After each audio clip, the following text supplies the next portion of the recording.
tous, il est 18h30, les Coréens sont des gens très précis. Je vais faire comme eux et je vais commencer à l'heure. Alors, tout d'abord, je dois vous dire que monsieur le directeur du Centre culturel coréen n'est pas là pour l'instant. Il est à une importante remise de prix à l'ambassade de Corée, un peu impromptue, et il va arriver dans un moment, je crois. Donc vous aurez le plaisir de rencontrer tout à l'heure, je vous approche un peu plus la prochaine, encore plus. Voilà, ça va bien. Merci. Et puis, donc en fait, l'année dernière, si vous étiez là, vous m'avez peut-être vu présenter une conférence sur les façons de traiter, de soigner en Corée, allant des pratiques magiques, chamaniques, jusqu'à la médecine. Donc on avait vu un petit, ou plutôt une grande histoire, peut-être une trop grande histoire, enfin une période très longue, puisque ça s'étendait sur plusieurs milliers d'années, c'était peut-être un peu beaucoup. Et là, cette année, Georges Arsenijovic m'a choisi lui-même le sujet de la conférence et m'a demandé de traiter les rapports entre médecine coréenne et médecine occidentale. Sujet que j'ai trouvé au début un peu difficile et finalement, je me suis rendu compte, et je pense que vous allez vous rendre compte aussi, que cette comparaison, elle est extrêmement intéressante parce qu'elle nous apprend beaucoup de choses sur l'avancement de la connaissance, sur les voies différentes de la connaissance. Et je vous propose de faire un voyage où on va alterner un pied en Orient, un pied en Occident, et on va voir les choses. Et on va voir que ces choses-là, eh bien, elles ne sont absolument pas sans conséquences sur ce qui s'est passé, ce qu'on a vu, et vous allez voir bien sûr, naturellement, que le progrès scientifique et médical et autres, il ne tombe pas comme ça, tout seul de la Lune, hein, sans rien faire, qu'il n'y a pas des gens plus ou moins intelligents, mais qu'il y a des structures, il y a des religions, il y a des façons de penser, et que ça influe énormément les résultats. Et on va en voir le résultat, et par moments, vous verrez que c'est tout à fait stupéfiant. Et puis vous verrez aussi qu'il y a des moments où il y a des occasions perdues, et vous allez le voir, en Occident, en Orient, et finalement, ce qui est bien dans cette histoire-là, c'est qu'il y a des blocages très longs. Il y en a eu en Occident, des très longs, il y en a eu en Orient, et c'est pour ça que ni l'un ni l'autre des côtés n'a à avoir honte de ce qui s'est passé. Voilà, de toute façon, c'est l'histoire. Alors, pour que vous puissiez mieux voir à l'écran et éventuellement dormir plus confortablement, je vais éteindre la salle. Hein.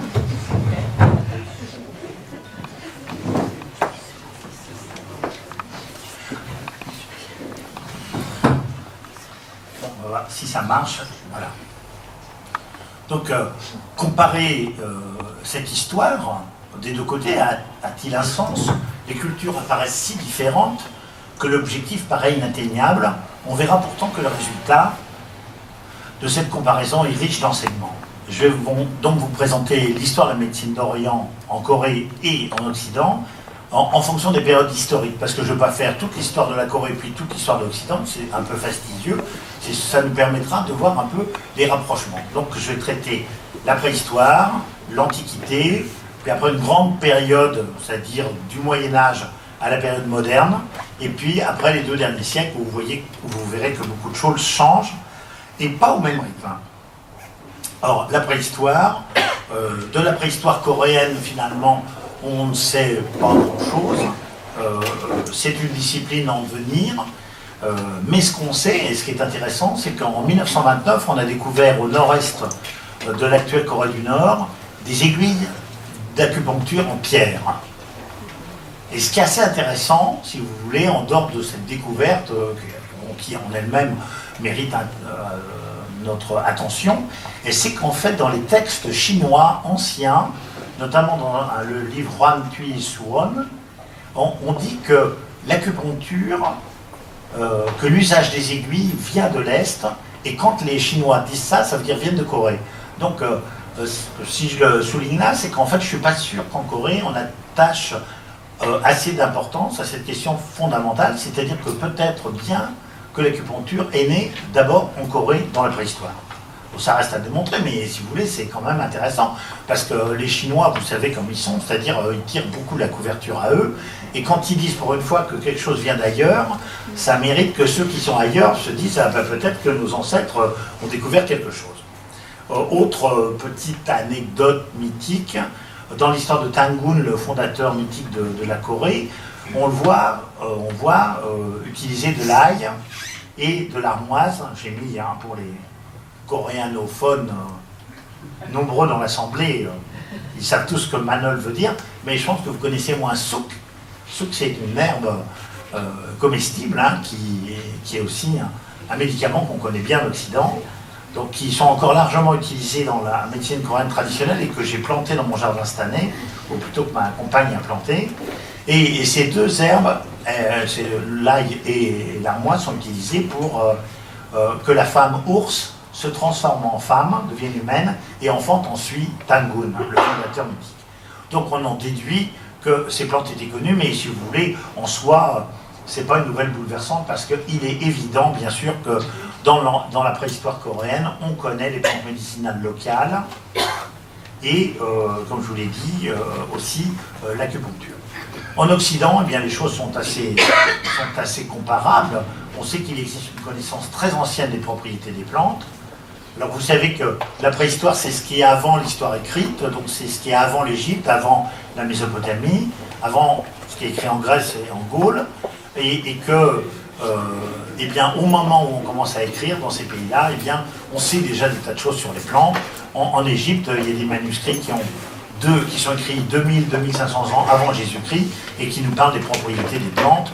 Donc ça veut dire qu'ils connaissaient, et en fait il n'y a aucune raison de penser que les propriétés des plantes sont connues depuis très très longtemps, c'est-à-dire non seulement par les hommes, mais vous savez probablement que les animaux supérieurs, et même les autres, connaissent les plantes. C'est ce qu'on appelle la zoopharmacognosie, c'est-à-dire les plantes connues par les animaux. Si vous allez au Muséum d'histoire naturelle, vous pouvez voir des choses là-dessus. Donc, alors comment est-ce qu'on connaît les plantes? Comment est-ce qu'on connaît mieux les plantes? Eh bien, certains ont pensé qu'on pouvait les connaître de façon intuitive, de façon rationnelle par l'expérimentation. C'est-à-dire, vous voyez, imaginez, vous êtes 30 ou 40 de chasseurs-cueilleurs, vous promenez dans la plaine, et puis il y a un enfant qui est malade, et alors vous regardez les plantes autour de vous, et puis vous dites, ah ben tiens, voilà, on va essayer celle-là, puis celle-là, puis celle-là. Enfin, cette idée d'expérimentation n'a pas de sens dans la mesure où, en moyenne, autour de vous, il y a plusieurs centaines ou milliers de plantes. Comment saurez-vous que telle ou telle plante va fonctionner? Et donc l'autre voie, c'est celle que tous les peuples primitifs connaissent, c'est-à-dire la voie intuitive. C'est-à-dire, on sait que dans telle maladie, on a besoin de telle chose. Et c'est la voie aussi dont les chamans parlent clairement, non seulement en Asie, mais beaucoup plus en Amérique du Sud, en Amérique du Nord et dans le reste de l'Asie. Vous savez qu'en Occident, il y a peu de restes du chamanisme antique, mais qu'Orphée est un chaman. Alors si vous vous intéressez à la question, moi je vous conseille d'aller lire Jérémie Narby, qui est un anthropologue qui a écrit des livres sur le sujet, notamment Le serpent cosmique, assez ancien, et puis un nouveau livre passionnant, vous pouvez le lire. Donc passons maintenant, donc vous voyez le cadre, on connaît les plantes médicinales, on sait déjà beaucoup de choses, évidemment, on ne sait pas tout. Donc qu'est-ce qui se passe dans l'Antiquité coréenne? Et l'Antiquité coréenne, eh bien ça va être quelques siècles avant Jésus-Christ jusqu'au 6e, 7e après. Eh bien, donc on connaît des remèdes d'origine végétale, animale et minérale. Cette connaissance est certainement très ancienne. On connaît l'acupuncture, et puis il y a des connaissances de médecine physique, c'est-à-dire massage, bandage, traitement des fractures, luxation et plaies, c'est des choses communes. Et puis, tout ça, c'est des connaissances, si vous voulez, qu'on connaît, mais qu'on n'écrit pas. Et puis, finalement, les premiers textes, ils arrivent rédigés en chinois, en général par des Chinois, et liés notamment aux premières commanderies chinoises dans le nord de la Corée. 4 commanderies sont installées, dont une survit près de Nangnang, située près de Pyongyang, qui a été active de 108 avant Jésus-Christ à 313 après. Et on sait des choses sur ces colonies chinoises. D'abord, elles sont à 1 mois de marche des plus proches populations chinoises, ce qui veut dire beaucoup. Alors, c'est pas à côté. Mais on sait en même temps qu'il y a un commerce et des échanges d'idées. On y connaît déjà 3 livres de médecine. Le Wang Ti Nejin, c'est-à-dire le classique de l'empereur jaune, de médecine interne de l'empereur jaune. Le Shenlong Ben Kao Jing, classique de médecine par les plantes, donc c'est intéressant. et le Shanghan-Lun sur les maladies causées par le froid. Et ce qui est intéressant dans ces livres, par exemple le deuxième, eh bien, les livres de pharmacie chinoise citent des produits originaires de Corée. Donc on voit déjà qu'il y a 2000 ans, une connaissance de la phytothérapie proprement coréenne. Alors quelques rappels, je vous rappelle donc la taille énorme de Koguryo à l'époque, hein, donc dans les 5 ou 6 premiers siècles de l'ère chrétienne et les 3 autres petits royaumes du sud. Et puis ce qui est intéressant, c'est que dans ces 3 royaumes, et bien à partir du IVe siècle, des moines bouddhistes provenant de Chine, ou plus loin encore, c'est-à-dire d'Inde, arrivent avec des connaissances très vastes et incluant notamment de la médecine. Ils arrivent aussi avec des livres. On a peu de documentation sur la période, mais on sait que ça s'est passé. Et la documentation qui en parle est tardive, puisqu'elle est dans le Sanbuk Sagi, écrite au XIIe siècle. Alors qu'est-ce qu'on sait? On sait des petites bribes comme ça. Par exemple, arrivée de 164 livres de médecine chinoise au Japon en 561 par l'intermédiaire de Koguryo. Mais vous savez bien que s'ils ont transmis aux Japonais des livres de médecine chinoise, ils les ont d'abord copiés chez eux avant de les transmettre aux Japonais. Ils ne sont pas idiots. Et on sait qu'il existe de nombreuses citations concernant Pekche avec la relation avec le Japon, et on sait que ça trafique beaucoup entre les deux, et que beaucoup de textes arrivant de Chine ou d'Inde vont passer ainsi au Japon. Donc, notamment au VIe siècle. Et dans un traité japonais du Xe siècle, qui est Ishimpo, essentiel de la médecine, on dit explicitement que certaines prescriptions proviennent de Pekche et ressemblent à celles de la Chine des Han. Donc vous voyez, et on va le voir tout à l'heure que ces échanges, ils viennent de loin, ils viennent de très loin, on va le voir dans quelques instants à propos de l'Occident. Donc vous voyez la Chine, donc sous Silla unifié, donc on est 7e, 10e siècle. On connaît donc quels livres sont utilisés, hein, classique de phytothérapie, de médecine interne, classique ordonnée de l'acupuncture, classique du pouls, hein, voilà, classique des problèmes difficiles, je trouve très bien, et l'histoire de l'époque est connue surtout par Sampo Kyusa, écrit au XIIIe siècle par un moine bouddhiste, ce qui explique aussi qu'il va favoriser une certaine approche médicale, notamment la récitation des sutras et des prières pour la guérison. Et par exemple, la reine Sondok, qui a été d'ailleurs représentée, si je ne me trompe pas, dans un grand feuilleton coréen. Je ne sais pas, à la maison, il y a au moins 15 DVD de l'histoire de la reine Sondok. Et a été guérie par le moine Milbon, qui lui a récité un passage du sutra du Bouddha à la médecine. Paroles qui tuèrent aussi les esprits qui étaient responsables de sa maladie.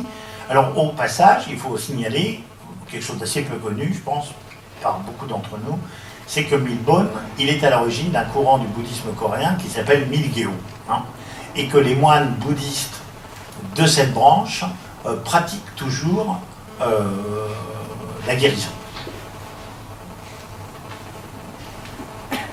J'ai dû faire une bêtise là, voilà. Ah non.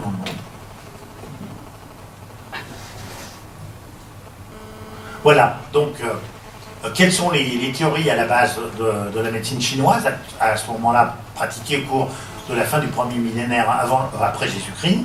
Eh bien, d'une part, les théories chinoises qui sont basées sur le yin et le yang et la théorie des 5 éléments, qui est liée au yin et yang, avec les 5 éléments que vous connaissez, le métal, l'eau, le bois, le feu, la terre, qui se détruisent et qui s'engendrent réciproquement.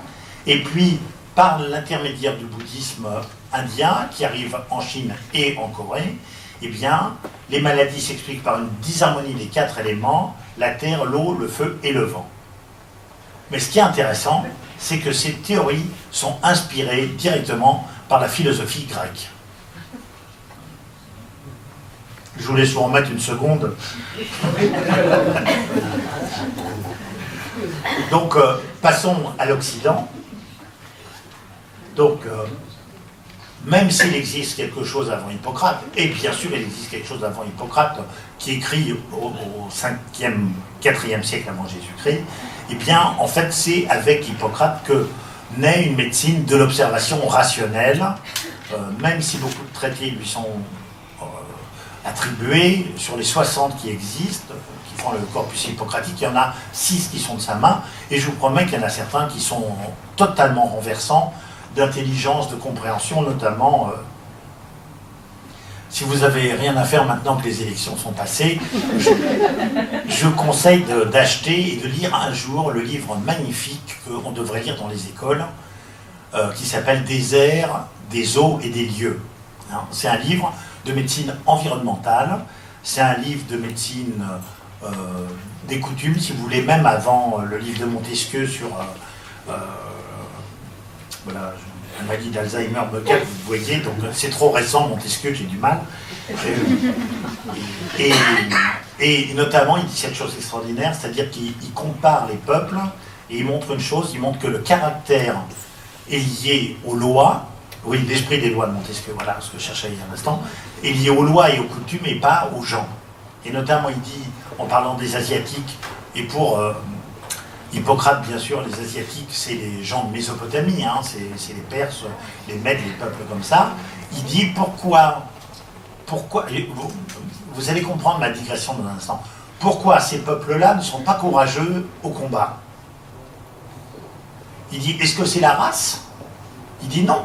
Il dit, c'est des empires despotiques, on prend des types, on prend des soldats à des milliers de kilomètres de l'endroit où ils vont se battre, et on les envoie se battre contre des Grecs qui ne connaissent même pas, dont ils ne savent rien.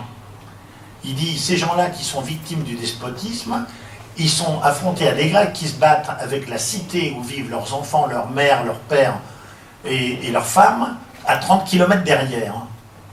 Il dit, vous comprenez bien que les Grecs qui défendent leur cité à 30 kilomètres vont se battre avec beaucoup plus d'enthousiasme que les Mèdes, les Parthes, les Scythes, tout ce qu'on veut, qui ont été recrutés par la force dans ces grands empires despotiques. Et si vous voulez, quand on compare ça, et c'est un texte que j'ai beaucoup comparé travaillé avec mes étudiants à l'université Paris 6, quand on compare ça avec la littérature raciste du 19e siècle, qui nous expliquait que les Noirs étaient paresseux et les Asiatiques étaient fourbes, eh bien, on comprend la dégénérescence de la pensée en Occident. Hein. C'est pour ça que je vous dis... et vous auriez dû le lire d'ailleurs pendant la campagne électorale, ça vous aurait lavé la tête. Donc, mais Hippocrate est magnifique, mais pas en tout. Vous savez que la perfection n'est pas de ce monde. Il va inventer une théorie qui s'appelle la théorie des humeurs, qui va durer un millénaire et demi, et je vais dire, hélas. Elle est basée sur 4 humeurs, vous en avez peut-être entendu parler, le sang, la bile jaune, celle qui est fabriquée par le foie, la bile noire qui n'existe pas, et le flegme. Alors, il existe 4 qualités qui leur sont associées, le chaud, le froid, le sec et l'humide, et 4 éléments. Et regardez, hein, la terre, l'eau, l'air et le feu. L'air est devenu le vent dans la médecine bouddhique. Alors, vous allez dire, qu'est-ce qu'il nous raconte là? Mais je vais vous rappeler une chose, c'est qu'entre la Grèce et l'Inde, il y a toujours eu un échange. Toujours, toujours, toujours, depuis très très longtemps. Les bouddhistes sont même arrivés avec leur robe safran, peut-être jusqu'à Athènes. Et vous savez peut-être comment s'appellent ces philosophes indiens qui sont arrivés en Grèce. C'est les gymnosophistes, c'est-à-dire les sages nus, hein, comme ceux que vous pouvez voir dans la rue en Inde, enfin pas ceux qui sont en costard-cravate et qui travaillent dans l'informatique, mais ceux qui sont là au bord du Gange avec leur pagne, voilà, c'est ceux-là qui venaient en Grèce, et qui revenaient en Grèce et en Inde en racontant ce qu'ils avaient vu aussi, hein, c'est clair que ça va dans les deux sens, et puis vous n'oubliez pas, bien sûr, la voie qui est la route de la soie, dans laquelle transitait bien sûr la soie qui arrivait d'Asie et tout le reste qui arrivait de Rome, hein, ça allait jusqu'à Rome. Donc c'est de cette théorie des humeurs naît une théorie de l'origine de la maladie qui est due à un déséquilibre des humeurs en trop ou en trop peu, ou un trouble de sa circulation. Alors comment est-ce qu'on fait pour la réparer? Eh bien, on donne quelque chose qui nourrit l'humeur qui manque. Par exemple, si vous êtes complètement anémique, vous êtes tout blanc, tout pâle, mollasson, sans force, quand on regarde, vous voyez votre cul-de-sac conjonctival, on baisse la paupière, on voit qu'au lieu d'être rose, rouge, il est blanc, on dit oh là là, vous voyez, vous avez mangé de zen macrobiotique pendant 2 ans, là vous n'arrivez même pas à monter les escaliers du centre culturel, donc il vous manque quelque chose, il vous manque du sang, et donc on va donner de la viande rouge par exemple, pour que vous soyez en forme. Mais il y a d'autres cas, vous voyez, alors là on ne va pas parler d'une petite jeune fille anémique, mais le monsieur un peu comme moi, vous voyez, un peu trop gros, un peu trop rouge, et celui-là, on va dire qu'il a un caractère sanguin. Hein, ça vous dit quelque chose, hein, sanguin. Sanguin, c'est à la fois le caractère de celui qui s'énerve rapidement, vous voyez, vous discutez des élections, il prend un coup de sang, là, comme ça, facilement. Hein. Et alors, qu'est-ce qu'on a fait depuis Hippocrate jusqu'au XVIIIe siècle? Eh bien, on a fait des saignées. Hein. On a fait des saignées, et donc on a tué beaucoup de gens. Hein. Et notamment Louis XV est mort à la suite des saignées multiples. Il avait la variole, on l'a saigné, puis il est mort à la fin. Donc, et l'autre, plus bénigne, l'autre manœuvre plus bénigne, pas forcément très agréable, c'est la purgation et le lavement. Vous avez peut-être vu des clistères au théâtre, ou par exemple dans le Malade imaginaire, un truc comme ça. Voilà. Donc c'est une médecine assez violente et pas très subtile finalement, même si, et c'est ça qu'il faut comprendre, même si théoriquement elle est présente. Pourquoi est-ce que les Coréens, les Chinois, les Français, les Anglais, les Allemands ont aimé ça? Parce que c'est plaisant, on met dans des cadres, on fait des choses, et on a l'impression d'avoir une médecine rationnelle.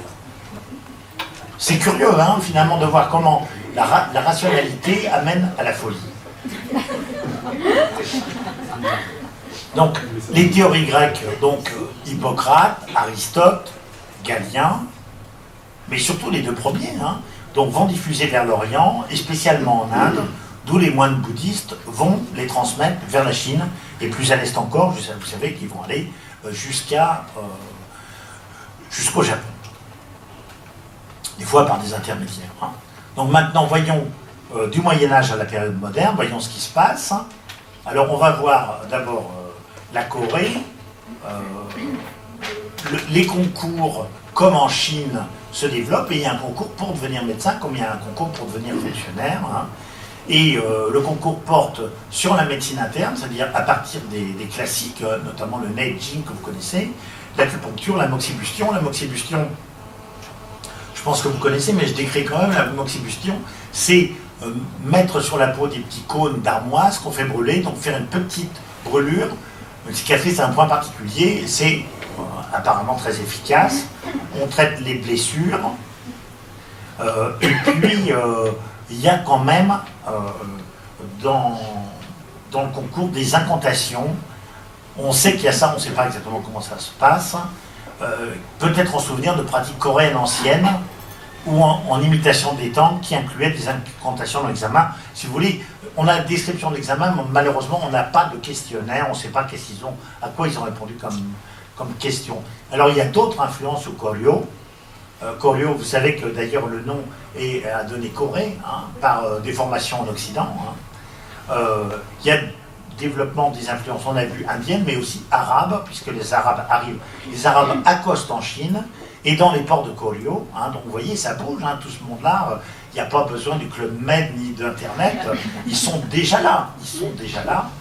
Et les alchimistes arabes vont influencer les taoïstes chinois, qui pensent par exemple que manger dans un bol en or qui a été raffiné au mercure prolonge la vie. Vous savez que pour extraire l'or des minéraux, on broie les minéraux. Vous pouvez faire ça à la maison, par exemple. Vous broyez les minéraux orifères, vous mélangez du mercure, le mercure est liquide, il extrait l'or, et après vous extrayez le mercure, je crois, par chauffage. Donc je crois que ça s'appelle la coupellation. Mais je ne suis pas alchimiste. Et alors les vapeurs de mercure toxiques partent, et il reste que le minerai d'or que vous pouvez fasciner très facilement en coupe, en bol pour manger dedans. Il faut rappeler aussi, qui est très important, c'est que le cinabre, c'est-à-dire un minerai de mercure, je crois que c'est un sulfate de mercure, a été très très important, et les Chinois l'ont utilisé pour accéder à l'immortalité. Je ne suis pas sûr qu'ils aient réussi, hein, d'ailleurs. Alors, vous savez que les relations politiques entre la Chine et la Corée ont été difficiles, tendues, des fois franchement désagréables, et en plus en Chine ça a beaucoup bougé à ce moment-là. Donc les Song, pour encourager les Coréens à maintenir leur alliance, leur envoient des livres de médecine, notamment les prescriptions du sage empereur Taizong, ainsi que des copies de livres de médecine des Song. Donc on va voir comme ça un certain nombre de choses. Il y a des moments où les relations sont interrompues, notamment par la dynastie des Qin d'origine Tungus, qui fait un État qui va se trouver intercalé entre la Chine et la Corée. Donc, et justement, ce qui est intéressant, c'est que cet État situé entre la Chine et la Corée va provoquer en Corée une pénurie de médicaments importés, et donc va stimuler beaucoup la production et la recherche des médicaments indigènes. Et c'est là qu'on voit apparaître ce qu'on appelle Yang-Yak, c'est-à-dire les médicaments locaux. Et ça, évidemment, pour l'histoire de la médecine coréenne, c'est très important. En 1226 est publié l'Oi Choal Yobang, donc prescription médicale essentielle des docteurs royaux. C'est le premier à utiliser les prescriptions locales, mais le livre a disparu de nos jours. Ça montre que les Coréens devenaient plus indépendants du point de vue des remèdes. Les incursions mongoles renforcent encore le besoin de traitement local. 1245, un petit peu avant, il y a eu prescription d'urgence utilisant les ingrédients indigènes. Et c'est le plus ancien traité conservé comportant des médicaments de médecine populaire avec peu d'ingrédients. Donc les remèdes chinois étaient très compliqués, il y avait beaucoup d'ingrédients, vous voyez, dans le genre 10, 20 trucs qu'on mélangeait, on chauffait, on réduisait, tout comme ça. Les remèdes populaires de la médecine populaire coréenne sont très simples, on met 2 ou 3 trucs, on les broie, on les mange, on les boit, et donc c'est simple, c'est beaucoup moins coûteux, beaucoup plus facile à utiliser, donc, et on va le voir, en fait en Corée, il y a systématiquement au niveau du pouvoir royal une idée de faire profiter le peuple des découvertes médicales. Alors, vous savez qu'en Corée, on a utilisé très tôt l'impression sur planche de bois, mais qu'aussi, 3 ou 4 siècles avant l'imprimerie, la découverte d'imprimés par Gutenberg, on a utilisé les caractères mobiles métalliques qui ont permis de diffuser énormément les textes, et c'est ce qui va se passer. Alors, je vous ai dit tout à l'heure que, puisque je vous ai montré ça, vous connaissez tous à Insa, l'endroit où sont conservées les plaques du Tripitaka bouddhiste. Mais ce qu'il faut savoir aussi, ce qui est vraiment intéressant, moi je sais que quand j'avais visité Insa à l'époque, quand j'étais très très jeune, évidemment personne n'a pensé à me dire que parmi ces traités bouddhistes, il y avait 4 livres qui sont intitulés « Le Bouddha parle de la médecine bouddhique »,« Le Bouddha parle des maladies saisonnières »,« Des prières pour les dents » et « Des prières pour les yeux ». Je ne suis pas sûr que ce soit le Bouddha, franchement, qui l'ait dit, mais c'est intéressant, hein, c'est intéressant de trouver ça parmi les livres bouddhistes. Alors, la fin de Koryo cède la place à une nouvelle dynastie qui, peut-être en raison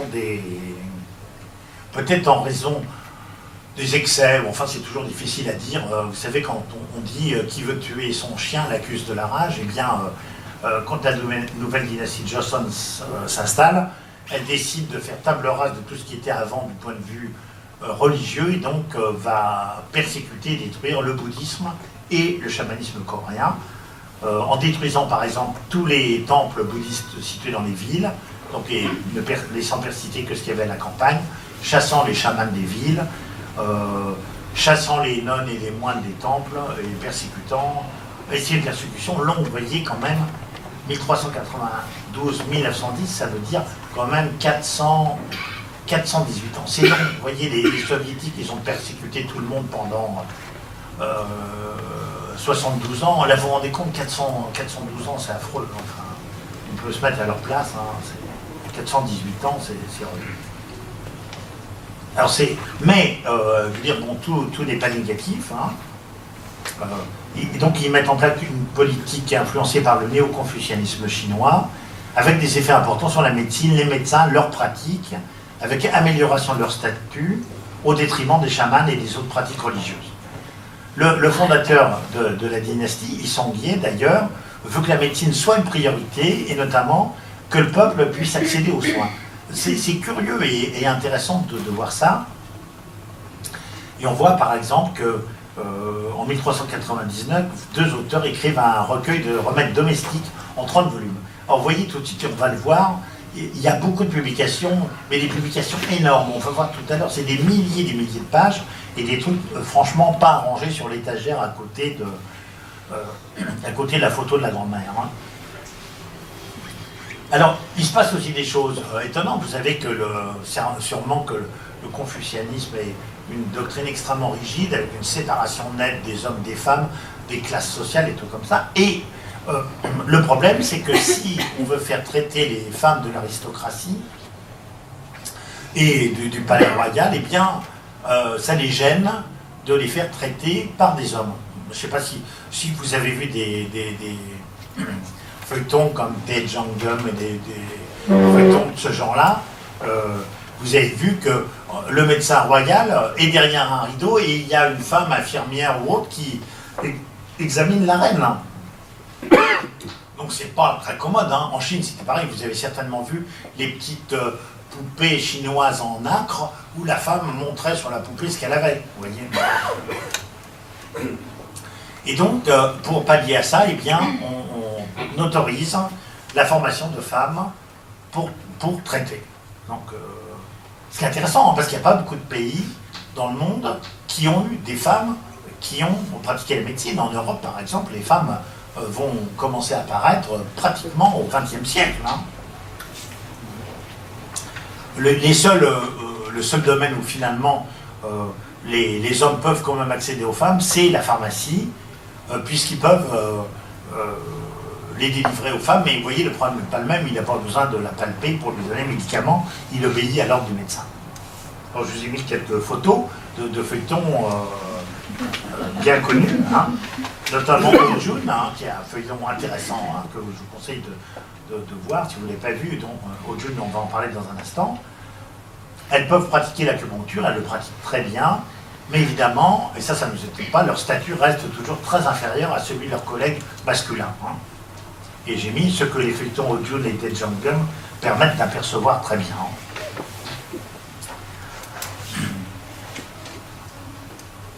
Alors, sous Joseon, il y a les anciennes théories, mais il y en a des nouvelles qui apparaissent d'origine chinoise. Donc il y a Li Gao au XIIe siècle, début XIIIe, et Zhu Zhenheng. Donc il y en a un qui s'intéresse à l'estomac et à la rate et encourage à renforcer ces deux organes, alors que l'autre encourage à nourrir l'énergie yin interne pour contrebalancer l'effet négatif d'un yang trop fort. On voit quand même, on est quand même toujours dans les mêmes théories du yin et du yang, qui ne sont pas forcément fausses, hein, d'ailleurs, c'est pas ce que je veux dire, mais qu'on reste quand même dans le même ordre d'idées. Les médecins coréens, eux, vont préférer renforcer l'énergie interne plutôt que de purger des influences mauvaises. Donc ils tendent à voir la maladie comme une faiblesse interne plutôt que la conséquence de l'agression d'un agent pathologique externe. Alors je veux dire, même si vous n'êtes pas tous médecins dans l'Assemblée, vous comprenez que c'est à la fois vrai et faux. Hein, c'est-à-dire que vous savez très bien qu'il y a des maladies d'origine interne et des maladies d'origine externe. C'est-à-dire que si vous attrapez la grippe, c'est... Je vais prendre un peu de saké, excusez-moi, de soju. Hein. Si vous attrapez la grippe ou le chikungunya, vous savez bien maintenant que ça arrive de l'extérieur, mais si vous avez le diabète, vous savez que ça vient de l'intérieur. Donc, vous voyez, dire qu'on va... mais de toute façon, c'est sûr que c'est bon de stimuler l'énergie interne. Ça, il n'y a pas de doute. Hein.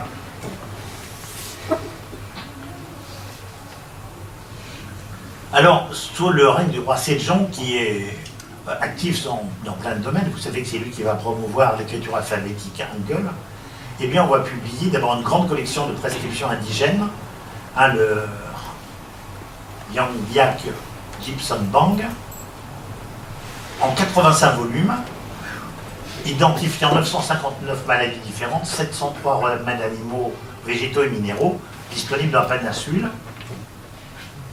Et ces recettes sont tirées de 160 manuels chinois et de recettes autochtones.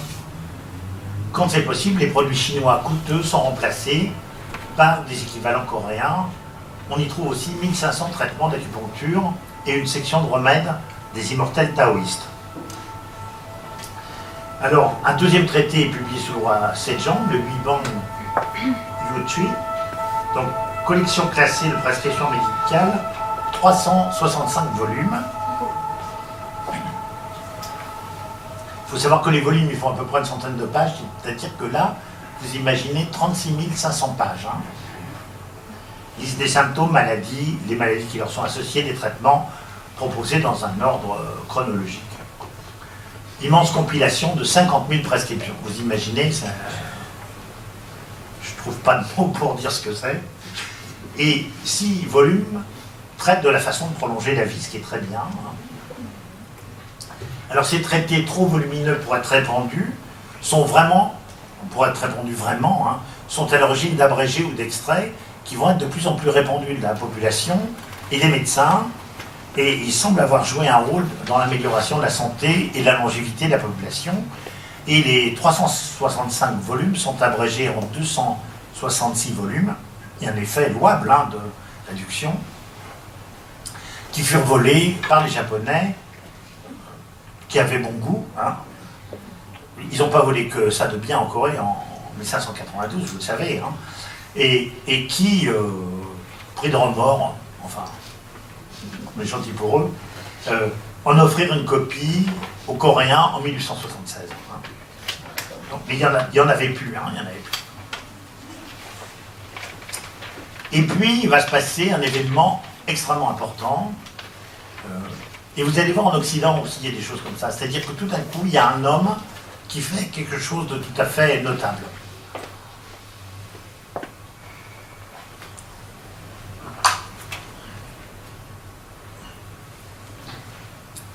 Donc, le roi Sonjo demande à Ho-Jun, un médecin qui est d'origine extrêmement assez modeste, de réunir, de faire une compilation de la médecine à son époque. Donc vous voyez, au début, fin 16e, début 17e.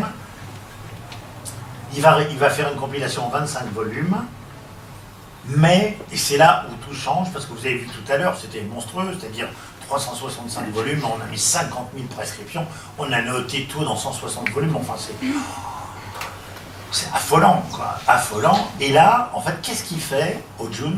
Il va tout lire, et il va prendre le meilleur en l'expliquant et en le testant. C'est une véritable révolution conceptuelle. Il explique les concepts Zhong, Qi, Shin, c'est-à-dire l'essence, l'énergie du corps, le Qi, que vous connaissez tous, c'est le Shin, l'esprit raffiné du corps. Renforcer l'énergie vitale et la base du traitement. Voici un portrait de Ho-Jun, enfin je ne pense pas qu'il ait été fait sur le vif, et un extrait du Tongui Pogam. Alors le Tongui Pogam, il intègre des théories des Qin et des Yuan qui ont été entreprises sous la dynastie des Ming, des concepts et pratiques du taoïsme, particulièrement la chimie interne, des remèdes indigènes, et pour la première fois, je vous disais, on trouve un véritable essai d'évaluation de l'effet des traitements, ce qui est une véritable révolution. Véritable révolution, je veux dire, pas seulement en Orient, mais même en Occident. À l'époque, on ne fait pas vraiment ça. Et même, il donne une façon dont on peut évaluer a priori leur effet. Donc, comme je l'ai mis là sur la diapo, c'est une révolution. Il est composé de 5 volumes, donc les 25 volumes sont en fait regroupés en 5 ensembles: médecine interne, médecine externe, ça veut dire traumatologie, maladie des yeux, du nez, des oreilles, de la peau, maladies génito-urinaires, pathologies diverses, diagnostic, traitement palliatif, traitement d'urgence, maladie épidémique, et il y en avait, obstétrique, il ne devrait pas y avoir d'essai. Alors, Materia Medica, j'ai mis un mot pour expliquer, pharmacognosie, vous ne connaissez pas plus, sauf les latinistes dans l'assemblée, il y en a au moins une qui sait ce que c'est, peut-être sûrement deux, et même d'autres. En fait, c'est la liste des médicaments, c'est la pharmacopée, si vous voulez, qui porte ce beau nom, joli nom, matière médicale. Je trouve que c'est très beau. Et en grec, pharmacognosie, ça veut dire connaissance des drogues. Drogue au sens de médicaments. Et le dernier volume est consacré à acupuncture et moxa. Ce livre est écrit en hanja, c'est-à-dire en caractère chinois, mais le nom des plantes est aussi écrit en hangul, c'est-à-dire en coréen, en écriture alphabétique.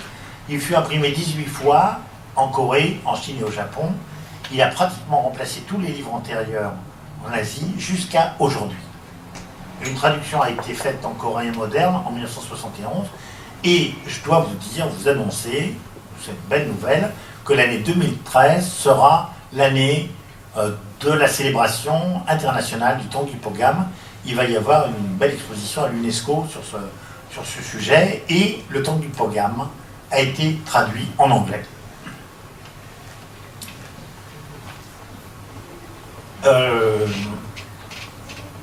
Traduction que j'ai déjà, qui n'est pas dans le commerce, mais que Ho-Jun lui-même m'a remis il n'y a pas longtemps.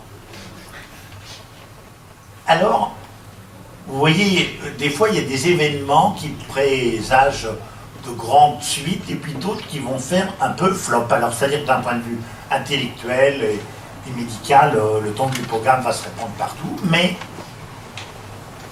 à partir du début du XVIIIe siècle, eh bien, l'état de santé de la population coréenne se dégrade au cours des 3 siècles suivants. La syphilis est apparue au XVIe siècle, puis après, il y a eu l'invasion japonaise. Vous vous rendez compte comme c'est arrivé vite, hein, la syphilis arrive après la conquête de l'Amérique, probablement d'Afrique, hein, c'est-à-dire les esclaves africains, pour dire merci à ceux qui les avaient piqués, vont le transmettre en Amérique, et d'Amérique, ça va retourner en France, en Italie. En Europe, on parle du mal français, en France, on parle du mal napolitain. La syphilis diffuse, en Orient, et elle arrive début XVIe siècle, c'est-à-dire quelques dizaines d'années à peine après la conquête de l'Amérique en Corée. Et vous savez que la syphilis, à l'origine, elle tue. Hein. La syphilis, c'est pas seulement une maladie honteuse qu'on traîne dans le temps, la syphilis tue rapidement. La rougeole arrive sous forme virulente au XVIIe siècle. Le choléra à partir de 1822, ça c'est la suite finalement des grandes épidémies qu'il y a en Europe. Il y a même une épidémie à Paris dans ces périodes-là. Sans oublier la variole, dont on va reparler dans un instant, et bien d'autres maladies, les invasions, les guerres, et puis aussi, et j'allais dire surtout, la sclérose de la société confucéenne. Et voilà tout d'un coup, je sais pas, je pense qu'il y a des gens très cultivés ici, mais je ne sais pas s'ils ont entendu parler de Chon Yu-Yong. Peut-être oui. Il a écrit un livre qui s'appelle Ojangdo, donc qui se traduit par Images des 5 organes.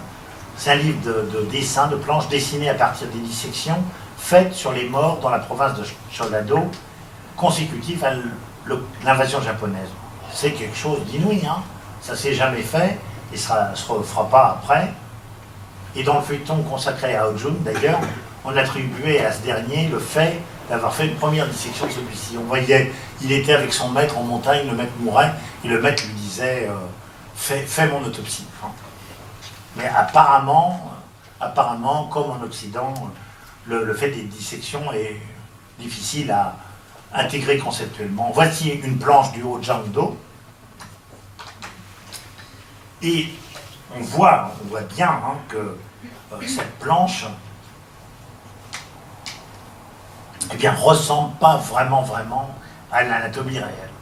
C'est-à-dire quand on voit les traités médiévaux, arabes, latins d'anatomie, ben voilà, oui. Mais c'est le premier. Vous voyez, c'est ça, c'est le premier.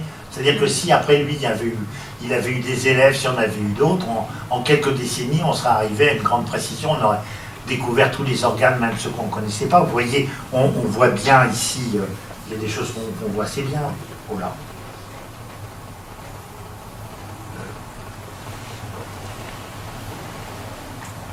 Non. Oui, on voit bien l'ésophage, le trachée, les poumons, l'intestin, le foie à peu près, et tout, mais on voit il y a des choses qui ne vont pas, et... bon, c'est normal, hein. C'est normal, attendez, moi je vous donne à dessiner une méduse demain, je pense que vous ne ferez pas très bien, hein. Et bien là c'est pareil, il dessine un homme, il n'en a jamais vu d'ouvert pratiquement, il a bien sûr plumé son poulet et ouvert, il a une idée quand même un peu de ce qu'il y a dedans, mais c'est tout ce qu'il sait. Hein. Après les invasions japonaises de 1592-1598 et l'invasion mandchoue de 1636, la Corée se referme à tous les étrangers, sauf aux Chinois. Le pays sclérose et entre en décadence, jusqu'au de grâce finale de 1910, causée par l'annexion de la Corée au Japon. Alors pourquoi est-ce que ça sclérose? Eh bien, tout simplement, c'est que vous avez vu la dynastie du 14e au début du 20e siècle. C'est trop long, hein. Je vais faire une comparaison avec la France, mais c'est ça. Déjà 5 ans, c'est long, alors vous imaginez 5 siècles, c'est atroce. Hein. Et donc quelques lumières brillent dans cette société en grande partie sclérosée, mais pas pour tout le monde. Hein. Une école naît, Chilakpa, l'école de l'enseignement pratique. C'est très joli, hein, c'est très joli ce nom, parce que à la faculté de médecine, il y a justement une école de l'enseignement pratique qui a été créée.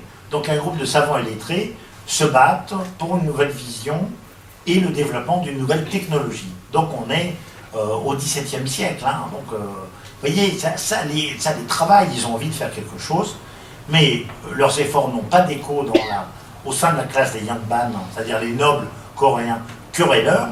Et la seule chose qui les intéresse, c'est leur profit, leur petite vie. Le reste, en fait, ils s'en moquent. Ça marche, si vous voulez. Ils ont des serviteurs, éventuellement des esclaves pour faire le boulot. Pourquoi est-ce qu'ils iraient faire de la science? Alors, parmi les noms remarquables de cette école, il y en a deux que je vais vous citer. Yi-Ik, dont le nom de plume est Song-Ho, écrit un traité sur la circulation sanguine et le système nerveux central. Alors vous allez voir d'où il tire ces informations, le fameux Song-Ho, on va voir ça dans un instant. Qu'est-ce qu'on peut dire? C'est la situation à la fin du XVIIIe siècle. Il y a une diffusion des textes médicaux en abrégé, il y a des traités sur la rougeole et la variole, il y a un traité pour la vie à la campagne, donc le vadémécum de la ferme, c'est bien, hein. Mais on peut rêver à ce qui aurait pu se passer à propos de Chilakpa, c'est-à-dire que c'est vraiment un groupe de gens extrêmement intelligents, qui sont ouverts sur l'extérieur et qui ont envie de faire quelque chose et qui n'a pas été fait. Alors voyons maintenant, et toujours assez rapidement, le Moyen-Âge et la période moderne en Occident. Alors on va voir aussi que, eh bien, il y a une période de stagnation qui va durer très longtemps. À la fin de l'Empire romain, la médecine occidentale végète, les livres anciens sont peu disponibles. À Paris, quand la faculté de médecine s'est créée, il y avait 10 bouquins attachés par des chaînes dans une pièce. Hein. On traduit, on connaît le latin, mais on traduit très peu le grec. Et les traductions arabes vont venir revivifier l'Occident dès le 9e, 10e siècle. Mais le respect religieux et superstitieux des œuvres de Galien, Aristote et un peu Hippocrate stérilisent presque toute recherche et remise en question de leurs affirmations. Les chrétiens en ont fait des auteurs incontournables et on les respecte comme les évangiles. Mais pourtant, malgré tout, il va y avoir un renouveau de la médecine occidentale. Et je vous ai cité 4 piliers, 4 jalons dans cette histoire, qui est bien plus compliquée. Vézal, Harvey, Leeuwenhoek et Jenner. Voyons-les rapidement. Vézal, donc médecin belge formé en Italie, il est né à Bruxelles. Hein. Il va publier en 1543 De Humani Corporis Fabrica, vous voyez ici. Et pour la première fois, on décrit l'anatomie telle qu'elle est et non pas telle que Galien l'a décrit. Et c'est une véritable révolution, c'est-à-dire que Galien dit l'utérus de la femme a 2 cavités, c'est pas vrai, il n'en a qu'une. Il dit Le cœur présente dans sa cloison entre les deux ventricules des pores par lesquels passe le sang. Il n'y a jamais eu de pore entre les deux. Et donc, il va décrire ça. Il va mettre les squelettes et les dissections en situation. Et c'est pour ça que, si vous avez vu ou entendu parler des expositions, par exemple Human Body, qui s'est baladé à droite à gauche dans le monde, eh bien, vous les voyez dans ces situations-là, parce qu'en fait, c'est les situations des corps disséqués de Vézal au XVIe siècle. Donc Vézal, en Italie, en Espagne, il est protégé du roi d'Espagne, et puis il est emmerdé, ennuyé par l'Inquisition, et beaucoup de gens lui reprochent d'avoir critiqué Galien, et en fait, il va faire un voyage en Terre Sainte. Alors, on ne sait pas si c'est obligé ou non, et au cours du voyage de retour, on va débarquer sur une île où il mourra. Deuxième grand personnage, William Harvey, un Anglais, fin 16e, début 17e, et quand William Harvey fait ses études de médecine, eh bien, l'idée de la circulation, une idée qui est celle de Galien, qui montre un truc très très compliqué. Le foie crée le sang, qui passe dans le cœur droit, qui va au poumon. Dans le poumon, il est consommé. L'air passe du poumon dans le ventricule gauche. Là, il se mélange par une partie du sang qui a transpiré à travers la paroi interventriculaire. Il repasse dans le corps. Et en fait, le sang, dans cette théorie, il est fabriqué et consommé en permanence. Ce qui explique que, quand on fait une saignée, on n'a pas à s'inquiéter, puisque le corps le refabrique aussitôt. On n'a absolument pas l'idée d'une circulation fermée. Et en fait, Harvey va découvrir chez un de ses maîtres en Italie, Fabrice d'Acquapendente, qu'il existe des valvules sur les veines périphériques, c'est-à-dire qu'il montre que dans les veines qu'on voit dans les jambes et dans les bras, le sang va dans une certaine direction. Et vous voyez là, quand vous voyez par exemple le deuxième dessin, figure 2, eh bien vous voyez que quand on met le doigt, quand il y a un garrot, eh bien quand on met le doigt sur le point H, eh bien la veine se vide en amont, donc ça montre que le sang va vers le cœur. Donc il arrive à prouver la circulation sanguine, je ne vais pas détailler la question, et puis surtout il fait des calculs. Il calcule par exemple quelle est la quantité contenue dans le cœur, combien il y a de battements par minute, combien il y a de battements par heure, et il montre qu'il y a par exemple dans une heure à peu près, dans le cœur je crois qu'il passe 1500 litres. Il dit, et les 1500 litres ils sont où, hein? Ils sont où? Ils sont nulle part, ils sont simplement, c'est les mêmes qui repassent. Évidemment, si vous voulez, à partir du moment où on a montré ça, la saignée devient beaucoup moins licite. Le seul défaut, entre guillemets, de sa démonstration, c'est qu'il n'est pas capable de montrer comment le sang passe des artères aux veines dans le poumon et en périphérie. Ça sera découvert un peu après lui. Voici les deux versions de son livre. À droite, la version originale de 1628, donc un livre qui a été extrêmement connu, qui veut dire De motu cordis et sanguinis in animalibus, c'est-à-dire des mouvements du cœur et du sang dans les animaux. Voilà, c'est un grand bouquin. Alors il faut dire aussi que Harvey, c'est un grand homme, aussi dans la mesure où il a travaillé sur la génération animale, et il a montré que toutes les créatures provenaient d'un œuf. Ce qui est assez étonnant, vous voyez, comment un seul homme a découvert les deux trucs les plus fondamentaux de la médecine de son temps et de maintenant. Deuxième découverte, sur laquelle on ne va pas s'apesantir, mais qui est fondamentale, la découverte du microscope, plutôt l'amélioration du microscope par Leeuwenhoek. Alors, je vous ai mis, pour le plaisir, un microscope d'origine. Vous voyez, ça ne ressemble pas du tout à un microscope. Et vous voyez, dans le dessin de droite, là, en couleur, on voit un petit œil, hein, il y a juste l'œil, qui regarde dans le trou A, hein, et qui voit un objet mis sur la pointe. Et donc, Leeuwenhoek va améliorer le microscope. Leeuwenhoek, c'est un homme qui est fonctionnaire dans sa ville, en Belgique, et qui, aux Pays-Bas, et qui est drapier à l'origine, et qui, en fait, va utiliser le microscope pour vérifier la qualité des tissus, et puis après, il va l'utiliser pour voir n'importe quoi, et sa découverte va avoir un impact scientifique totalement gigantesque. Donc, et on termine, dernière grande révolution de cette période, la vaccination inventée par Jenner. Donc la vaccination, elle a pour but de protéger de la variole. Depuis le début du XVIIe siècle, au Moyen-Orient, on inoculait le plus des varioleux pour protéger contre la variole. C'est ce qu'on appelait la variolisation. Le problème, c'est que quand on faisait ça, il y avait de grandes chances quand même de temps en temps de donner une variole carabinée, une vraie, et de mourir. Donc, à l'époque, cet été, si ça vous intéresse et que vous avez de la télévision, si vous ne l'avez pas acheté depuis quelques temps, il y a une émission de Stéphane Bern qui va être consacrée à Marie Lesinska, dans laquelle j'ai donné une interview sur l'histoire de la variole et la variolisation. Et donc, quand Louis XV est mort de la variole, il a été question d'inoculer les 3 enfants du roi, dont Louis XVI, et ils ont fait les 3 en même temps. Donc les gens ont dit, la cour a dit, ils sont complètement fous, parce que si ça se trouve, les 3 vont mourir, mais en fait aucun n'est mort. Mais cette technique causerait beaucoup de maladies, beaucoup de morts. Et donc, à la fin du XVIIIe siècle, la période là dont on parle, donc Jenner, un médecin anglais, découvre et montre que la maladie de la vache qui s'appelle cowpox, en français vaccine, quand on l'attrape, eh bien, protège de la variole. C'est une très très grande découverte, et donc c'est ce qu'il va faire. Donc comment est-ce qu'il a découvert ça? C'est que les personnes qui travaillaient dans les étables et qui traillaient les vaches, eh bien, quand la vache avait le cowpox, elles avaient en général une espèce de furoncle de pustules qui se mettaient sur le doigt, mais en fait ces gens-là, jamais ils faisaient la variole, et c'est ce qu'il va faire. Donc vous voyez ici cette statue, vous connaissez peut-être, Jenner qui vaccine un enfant. Donc vaccination vient du nom de la maladie chez la vache, la vaccine, c'est comme ça que le nom est né. C'est une grande découverte, on veut dire on est fin 18e, c'est quelque chose de majeur. Et vous avez vu, alors je vous ai mis cette photo un peu horrible, pas pour vous couper l'appétit, mais pour vous dire, la variole c'est ça.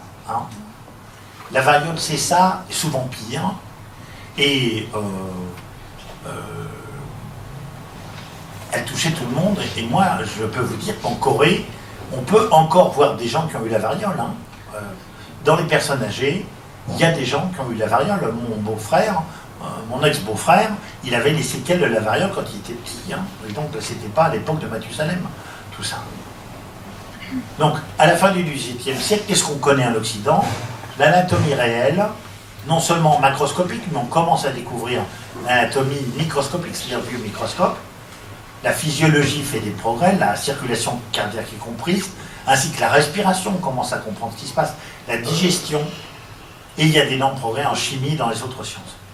La thérapeutique reste encore pauvre, d'autant qu'on n'utilise plus tellement les plantes, on est toujours influencé par la théorie des humeurs. Voyons ce qui se passe au XIXe siècle en Corée, on approche de la période contemporaine. Donc, vous avez... il me semble qu'il manque une diapo. Peut-être, bien, c'est pas grave. Donc, un personnage qui s'appelle Dassan, de l'école Shilakpa, introduit la vaccination, et en secret, parce qu'à ce moment-là, il y a une politique anti-occidentale très virulente en Corée, et donc lui, il va finir par se retrouver exilé, et c'est seulement à la fin du XIXe siècle que des médecins coréens qui l'ont appris à l'occasion d'une mission diplomatique au Japon, vont la réintroduire en Corée. Voilà, c'est ça, c'est ce que je vous ai dit. Voilà, si, excusez-moi, j'ai pas vu. Donc voilà, Dassan, donc de l'école Shilakpa, écrit 2 traités sur la vaccination. Et le médecin qui plus tard dirige la 2e délégation au Japon réussit à son retour à convaincre le roi Kojong de rendre la vaccination obligatoire pour les enfants entre 70 jours et 1 an. Donc c'est une grande mesure, mais si vous voulez, je ne sais pas, malheureusement, je n'ai pas pu trouver pour le moment comment est-ce qu'elle fut appliquée, parce que je veux dire, j'ai vu tellement de Coréens dans le temps, je ne parle pas d'aujourd'hui dans la rue, évidemment, heureusement, toutes les belles jeunes filles et beaux garçons qu'on voit dans la rue ne sont pas défigurés, mais il y a 40 ans, en Corée, on voyait des gens assez fréquemment qui avaient été frappés par la variole, montrant que la vaccination n'était pas aussi bien appliquée que ça. Voilà. Alors, vous le savez probablement, en Corée, à la fin du XIXe siècle, apparaît une nouvelle pratique qui s'appelle la médecine Sasang, donc les 4 constitutions créées par Lee Je-ma. Alors, ce qui est intéressant, c'est que en réalité, cette théorie des constitutions est aussi basée assez sur les aspects psychologiques. colère, peine, joie et plaisir. Et c'est en fonction de la reconnaissance de ces tempéraments qu'on va appliquer les traitements. J'ai fait une bêtise là, voilà. C'est ça. Alors voilà, l'Ijema. Donc c'est une médecine qui est toujours pratiquée largement en Corée. Donc c'est la théorie des 4 constitutions. Et dans lequel on va retrouver à la fois le yin et les yang et d'autres aspects. Je ne vais pas détailler. Et donc pour simplement arriver au statut de la médecine coréenne à la fin du 19e siècle, il y a après les persécutions antichrétiennes du début de la seconde moitié du 19e siècle, il y a des missionnaires chrétiens qui arrivent en Corée. Un membre du parti pro-chinois de la reine Min est poignardé et sauvé par le docteur Allen de la légation américaine. L'enthousiasme pour la médecine occidentale est immédiat, si bien qu'une décennie plus tard, il y a création d'un hôpital pratiquant la médecine occidentale et l'influence du Japon devient prédominante en matière médicale. Il y a encore des médecins traditionnels au Palais Royal, mais quand on fait le bilan de la dynastie de Joseon, qu'est-ce qu'on voit? L'anatomie reste toujours à peu près inconnue, sauf par les livres occidentaux. Il n'y a aucune idée de physiologie et d'anesthésie et d'antisepsie vraie, mais je vous rappelle qu'en acupuncture, il y a une physiologie, il y a une physiopathologie dans l'acupuncture. Cette situation n'est pas due au caractère borné des médecins coréens, mais à la société dans laquelle ils sont enfermés et dans laquelle ils ne peuvent pas bouger. Et on voit que dès que l'occasion se présente, ils s'y précipitent avec enthousiasme. Alors, le 19e et le 20e siècle, en Occident, on va aller très vite puisque vous connaissez. Donc, en moins de 2 siècles, on fait plus de progrès qu'en 2 millénaires. On découvre le fonctionnement de tous les grands systèmes, digestifs, respiratoires, urogénital, endocriniens, nerveux. L'anesthésie est découverte aux États-Unis en 1850 par les dentistes. L'antisepsie par Lister en Angleterre et Pasteur en France. La radiologie en 1895 par Röntgen en Belgique. Et les découvertes du XXe siècle, vous les connaissez, les antibiotiques à partir de 1940, les psychotropes, les hormones, les anticancéreux, la pilule anticonceptionnelle, parce que c'est important, et tout ce qui est procréation médicalement assistée. Alors pourquoi, brutalement, autant de découvertes? Eh bien parce que les freins conceptuels sont tombés, une révolution scientifique est survenue, ébranlant les anciennes conceptions religieuses et intellectuelles. Vézal et Harvey ont balayé Galien et la Bible, comme Copernic et Galilée dans le domaine de l'astronomie. Le développement du capitalisme industriel favorise la recherche dans tous les domaines, notamment technique, et la chimie et la physique en bénéficient énormément. Alors qu'est-ce qui se passe en Corée à partir de 1910? Eh bien, en fait, les Japonais considéraient la médecine traditionnelle coréenne comme un résidu du passé. Ils voulurent la faire disparaître rapidement. Ils n'y sont pas allés avec le dos de la cuillère.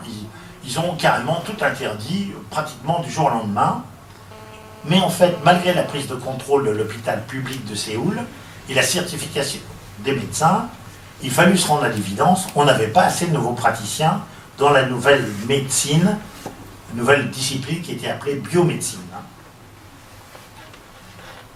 En 1910, il y avait 164 médecins coréens formés à l'occidental, 425 japonais, 22 étrangers, soit 611 pour 20 millions de Coréens. Ça fait pas beaucoup, quand même.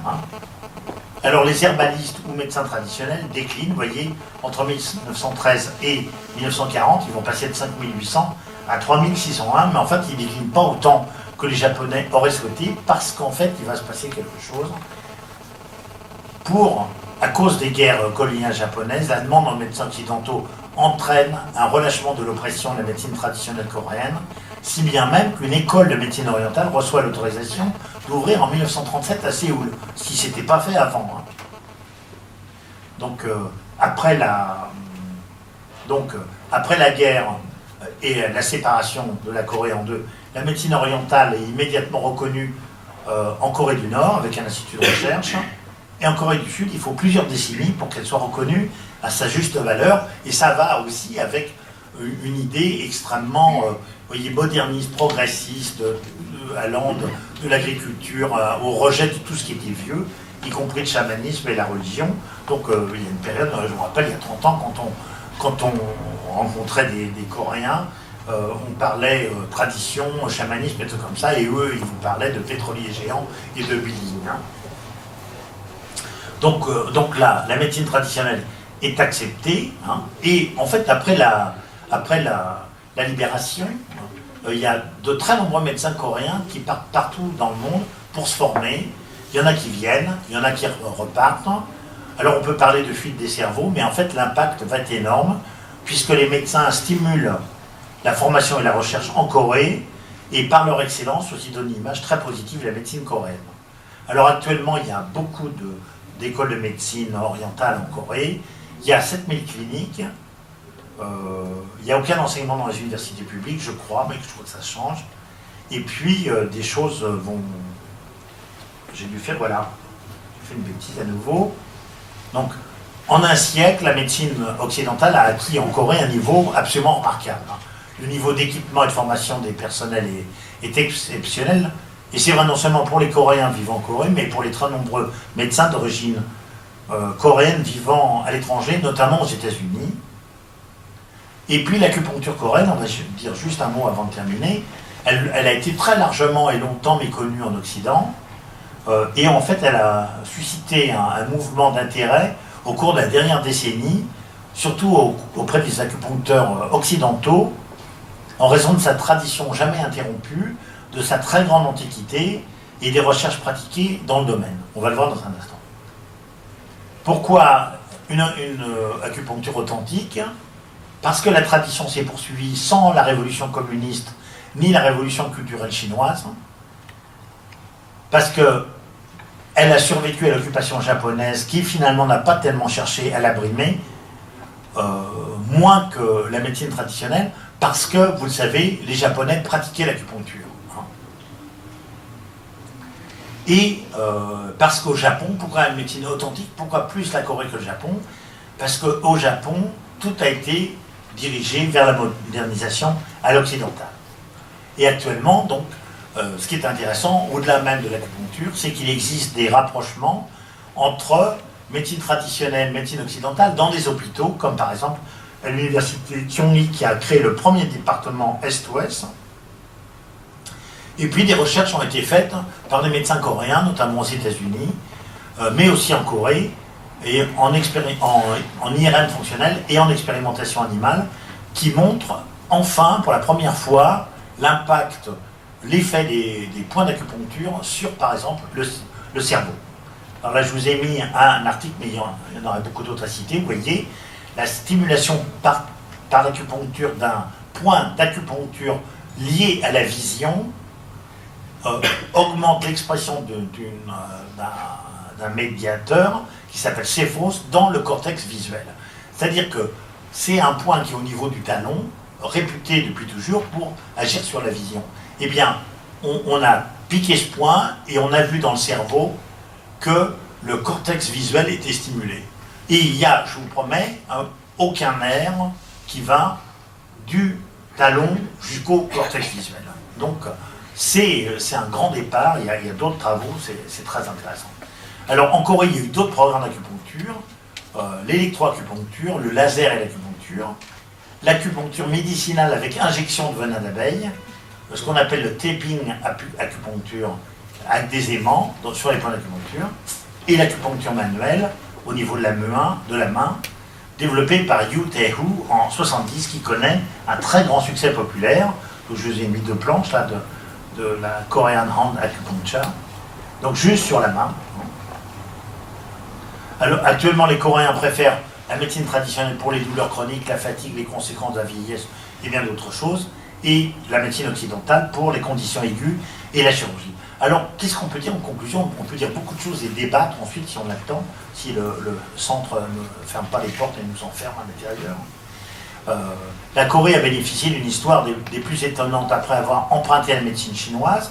Elle développe ses caractères propres jusqu'à l'époque du roi Sejong. Elle a su préserver des pratiques ancestrales de grande valeur, mais elle fut paralysée par la société confucéenne et sa pensée rigide. Elle reste un modèle notamment pour l'acupuncture qui est considérée par les acupuncteurs occidentaux comme la plus authentique d'Asie. On constate aussi que le contact brutal avec l'Occident, d'abord sous occupation japonaise, puis après la libération des États-Unis, a provoqué un incroyable développement scientifique et technique. Grâce, il faut le dire, à un attachement à une éducation élitiste, hein, grâce à un caractère audacieux et innovateur du peuple coréen. Et même si récemment j'entendais, et j'ai trouvé ça intéressant, un certain nombre de responsables coréens de l'enseignement et de l'éducation pensent qu'on travaille trop en Corée pour pas assez d'efficacité. C'est-à-dire on rentre trop tard chez le soir, et donc ils pensent qu'en fait on pourrait diminuer, si vous voulez, le nombre d'heures, mais en tout cas il est clair que l'avantage stratégique que la Corée a sur le point de vue industriel est lié à l'innovation et pas au fait qu'ils bossent 15 heures par jour. Hein. On est frappé aussi par la diffusion des influences de l'Occident, Grèce, Inde, Chine et Corée. Par l'influence du taoïsme, dont l'influence sur la Corée a souvent été mésestimée, et par l'influence du bouddhisme, et puis par l'autonomie relative de la Corée dans le domaine de la pharmacopée. Alors qu'est-ce que ça montre, ces deux histoires comparées? Eh bien, on peut élaborer des voies thérapeutiques et physiopathologiques complètement différentes. C'est-à-dire qu'entre la médecine occidentale et l'acupuncture, c'est deux voies différentes. Et l'acupuncture, elle a sa clinique, sa physiopathologie, ses traitements. Il y a une logique, vous savez très bien que les acupuncteurs, ils savent très bien que quand l'énergie est descendue sur un méridien, il faut faire ci, il faut faire ça, et que ça marche comme ils l'entendent. Hein. Que dans toutes les cultures, dans ces deux-là en particulier, mais dans les autres aussi, les obstacles au progrès des connaissances sont dus à l'idéologie, hein, confucéenne en Corée, chrétienne en Occident, mais j'aurais pu ajouter communiste en Corée du Nord ou dans le reste du bloc communiste. Hein. C'est la même chose, hein, vous le savez. Et on remarquera aussi, paradoxalement, que le christianisme, qui a été un frein, un moteur au progrès culturel en Occident, est en Corée incroyablement vivace. Il suffit d'aller à Séoul. Moi, la première fois que je suis retourné après 20 ou 30 ans à Séoul et que j'ai vu les croix tous les 50 mètres dans le ciel de Séoul, ça m'a fait un effet terrible. Pas forcément bon, hein, mais ça a été aussi un moyen de se délivrer en grande partie de l'influence confucianiste. Hein. Ça, j'en suis absolument persuadé, et je crois que ça joue un rôle énorme. Hein. Alors, les périodes de blocage ne se situent pas au même moment en Europe. Elles cessent à partir du XVIIe siècle, mais enfin, si vous regardez un peu, si vous repensez jusqu'au XIXe, vous voyez bien qu'on n'est pas totalement libre.